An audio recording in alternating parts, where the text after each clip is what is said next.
Assalamualaikum. Salam.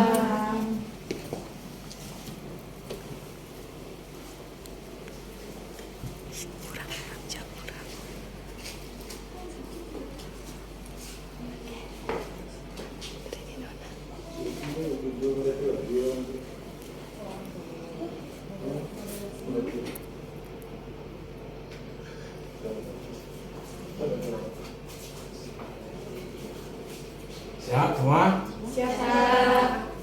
Assalamualaikum warahmatullahi wabarakatuh. Waalaikumsalam warahmatullahi wabarakatuh. Alhamdulillahirabbil alamin wassalatu wassalamu ala asyrofil anbiya'i wal mursalin wa ala alihi wa sahbihi ajma'in. Amma ba'd. Yang Bapak hormati para mahasiswa, mahasiswi Institut Islam Siangan Kuris Bangko, khususnya lokal 3A, semester 3A. Syukur alhamdulillah berdasarkan kepada Allah Subhanahu wa taala yang mana pada hari ini kita telah dipersiapkan kota dengan bisa ikut perkuliahan sebagaimana biasanya.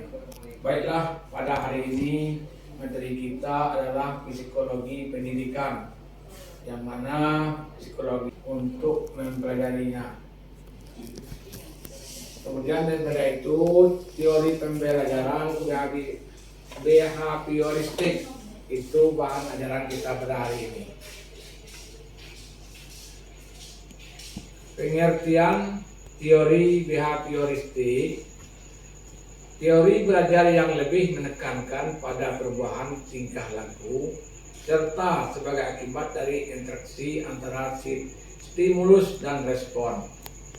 Itu kita harus fokus kepada materi pada hari ini, yaitu mempelajari tentang behavioristik. Kemudian teori aliran behaviorisme. 2. Koneksionisme merupakan teori paling awal dari rumpun behaviorisme. 3. Menurut teori ini, tingkah laku manusia tidak lain dari suatu hubungan antara stimulus respon. 4. Atau belajar dapat terjadi dengan dibentuknya hubungan atau ikatan atau asosiasi atau koneksi netral yang kuat antara stimulus dan respon. Untuk itu para mahasiswa sekalian harus bisa memahami apa itu teori aliran behaviorisme. Kemudian prinsip atau hukum dalam belajar Tourniquet. 1. Law of Youngest. Belajar akan berhasil apabila individu memiliki kesiapan untuk melakukan perbuatan tersebut. 2. Hasil apabila banyak latihan atau ulangan. 3. Law of Offset. Belajar akan bersemangat apabila mengetahui dan mendapatkan hasil yang lebih baik. Untuk itu para mahasiswa ada yang perlu ditanyakan, silakan. Ayo. Baiklah, kalau memang tidak ada, kita lanjutkan kepada teori pembiasaan klasik. Ini agak ada teori pembiasaan klasik, classical conditioning. Ivan Polvo berpendapat 1949-1996 sebuah refleks baru dengan cara mendatangkan stimulus sebelum terjadinya refleks tersebut. 2. Berdasarkan eksperimen dengan menggunakan anjing, Pavlov menyimpulkan bahwa untuk membentuk tingkah laku tertentu harus dilakukan secara berulang-ulang dengan melakukan pengkondisian tertentu. Berarti kita dituntut sebagai calon dosen untuk di prodi PAUD, kita harus bisa mendeteksi dan memahami apa itu karakter para siswa kita yang kita ajarkan, sehingga kita berulang-ulang dengan melakukan pengkondisian tertentu. Kemudian teori pembiasaan perilaku respon, Ofran Gondition, Porus Predict Snare, Ofran jumlah perilaku atau respon yang membawa efek yang sama terhadap lingkungan yang dekat. Satu, lebih menekankan pada perubahan perilaku yang dapat diamati dengan mengabaikan kemungkinan yang terjadi dalam proses berpikir pada otak seseorang. Berarti ini telah jelas kita harus bisa memberi wawasan ataupun semangat kepada peserta didik kita supaya dia bisa berpikir secara sederhana dan bisa menangkap apa yang kita ajarkan. Dua, teori belajar yang berusia paling muda dan masih sangat berpengaruh di kalangan ahli psikologi belajar masa kini. Berarti kita dituntutkan belajar, yaitu harus di usia yang muda supaya mudah mendapat dan memahami apa yang diajarkan oleh pendidik kita. Dua, respon dalam operan conditioning terjadi tanpa didahului oleh stimulus, melainkan oleh efek yang ditimbulkan oleh reinforcement.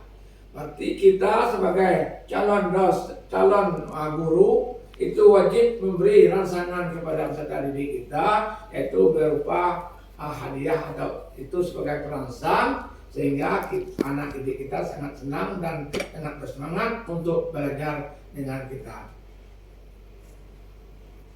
Kemudian prinsip umum aplikasi teori behavioristik dalam pembelajaran. Satu, teori ini beranggapan bahwa yang dinamakan belajar adalah perubahan tingkah laku.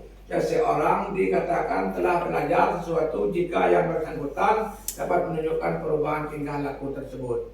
Berarti peserta didik kita itu harus ada kemajuan dari hari ke hari untuk belajar dengan kita.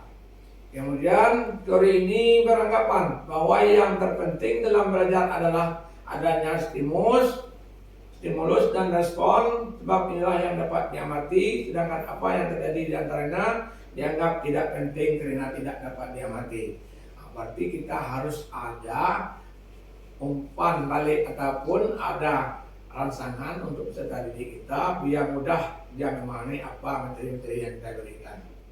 Tiga, reinforcement, yakni apa saja yang dapat menguatkan timbulnya respon merupakan faktor penting dalam belajar. Respon akan semakin kuat apabila responden baik positif maupun negatif ditambah. Kemudian penekanan dalam proses belajar PD adalah SR. Maka satu, guru hendaknya paham tentang jenis stimulus apa yang tepat untuk diberikan kepada peserta didik kita. Berarti kita sebagai guru itu harus bisa memahami apa rencana kita memberi bahan ajaran kepada peserta didik kita, karena peserta didik kita supaya mudah menangkap apa yang kita jelaskan. Jadi kita harus paham betul apa karakter seseorang peserta didik kita. Kemudian yang kedua, guru juga mengerti tentang jenis respon apa yang akan muncul pada diri peserta didik. Berarti kita seorang guru itu harus bisa mendeteksi dan memahami apa yang kita berikan itu harus ada respon cepat kepada peserta didik kita, sehingga apa yang kita ajarkan bisa berjalan semaksimal mungkin. Kemudian menganalisis kemampuan awal dan karakteristik. Berarti kita harus bisa menganalisis apa kemampuan peserta didik kita. Dua, merencanakan materi pembelajaran. Kita harus membuat berupa RPS, rencana pembelajaran kita untuk belajar sebelum kita memasuki semester yang berikutnya. Kelebihan behavioristik. Guru tidak banyak memberikan ceramah, tetapi instruksi singkat yang diikuti untuk contoh baik rekor sendiri maupun melalui stimulasi. Dua, kekurangan teori belajar behavioristik, yaitu pembelajaran peserta didik yang berputar pada guru, yaitu bersifat mekanistik dan hanya berorientasi pada hasil yang dapat diamati dan diukurkan. Bagaimana pendapat anak mahasiswa sekalian? Bagaimana? Ada pertanyaan? Kalau tidak ada, mungkin pembahasan kita pada hari ini cukup sekian. Saya sebagai dosen terima kasih atas perhatiannya. Mohon maaf atas kekurangan. Wassalamualaikum warahmatullahi wabarakatuh. Waalaikumsalam warahmatullahi wabarakatuh. Lah, Bu.